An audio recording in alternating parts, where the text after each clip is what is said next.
Mix by Yadav films Bhojpuri Sonu Chandel.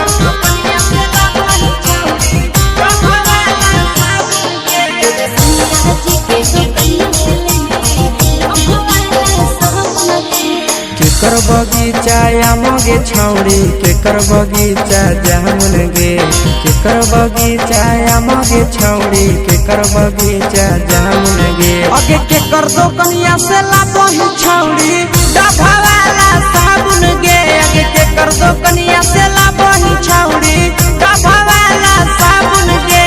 ससुर बगीचा आमगे छौड़ा भसुर बगीचा जामुन रे ससुर बगीचा आमगे छौड़ा भसुर बगीचा जामुन रे सैया जी के दो कनिया से ले लियही डभा वाला साबुन रे सैया जी के दो कनिया से ले लियही डभा वाला साबुन रे।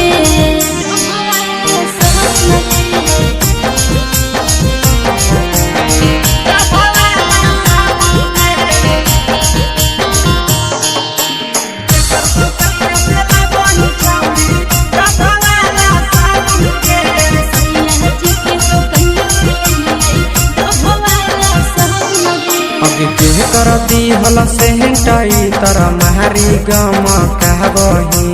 के करती हला से हटाई तरा महरी गम कहबही अगे के करती हला साड़िया छौड़ी बेनी झामा कहबही अगे के करती हला साड़िया छौड़ी बेनी झामा कहबही देवर जी दिल कैसे टई तर महरी गम कई रे देवर जी दिल कैसे टई तर महरी गम कई रे अरे सैया जी के दिहल सरिया पेनी झमा कई रे अरे भतारा जी के दिहल सरिया पेनी झमा कई रे।